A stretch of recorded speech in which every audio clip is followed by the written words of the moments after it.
मौर्य ने धर्मेंद्र यादव के लिए आसान कर दी राह।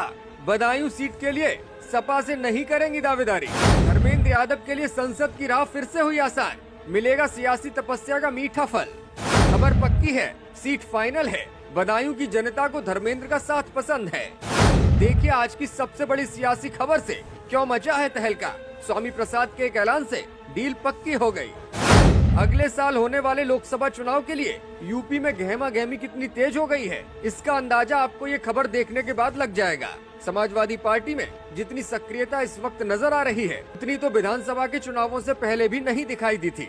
कारण साफ है कि 2024 की ताकत तय करेगी कि 2027 का झुकाव किस ओर जाएगा। इस बीच एक सीट सपाइयों से लेकर भाजपाइयों तक चर्चा का विषय बन गई है और ये सीट है यूपी की बदायूं, जहां पर अजब गजब स्थितियां नजर आ रही हैं। कभी धर्मेंद्र यादव और संघमित्रा मौर्य कट्टर सियासी दुश्मन थे।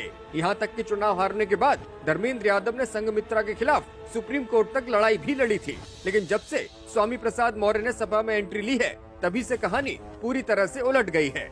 उत्तर प्रदेश में बीते कुछ दिनों से समाजवादी पार्टी के राष्ट्रीय महासचिव स्वामी प्रसाद मौर्य अपने बयानों को लेकर सुर्खियों में हैं। उनके बयान के बाद बदायूं से बीजेपी सांसद संघमित्रा मौर्य की मुश्किलें भी बढ़ गई हैं। बीजेपी सांसद ने पहले अपने पिता के बयान का समर्थन किया था और फिर उनके बयान से खुद को अलग भी कर लिया था। लेकिन अब स्वामी प्रसाद मौर्य ने बेटी के टिकट को लेकर एक चौंकाने वाला खुलासा किया है।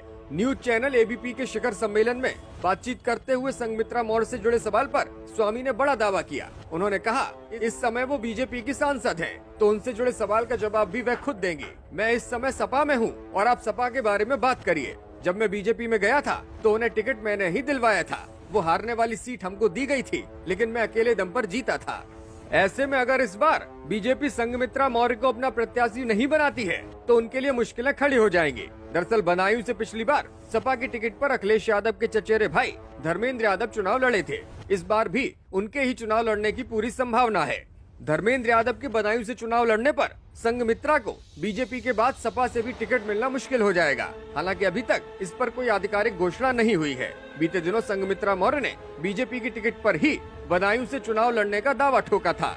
उन्होंने कहा था, मैं आगामी लोकसभा चुनावों में बीजेपी के टिकट पर ही बदायूं से दोबारा चुनाव लड़ूंगी। अगला लोकसभा बदायूं से ही लड़ने को मैं तैयार हूं। मैं बदायूं में लगातार रही हूं और लगातार काम कर रही हूं।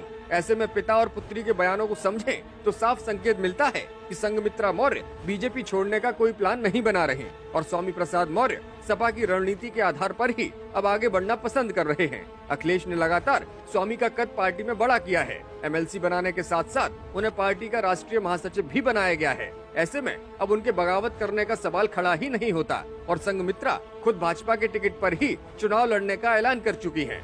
यही माहौल अगर चुनावों तक रहता है तो धर्मेंद्र यादव को फिर से बदायूं से अखिलेश यादव चुनाव लड़ाएंगे और फिर समीकरणों के आधार पर कड़ी टक्कर देखने को मिल सकती है और हो सकता है कि इस बार धर्मेंद्र यादव संसद की राह आसानी से पकड़ लें।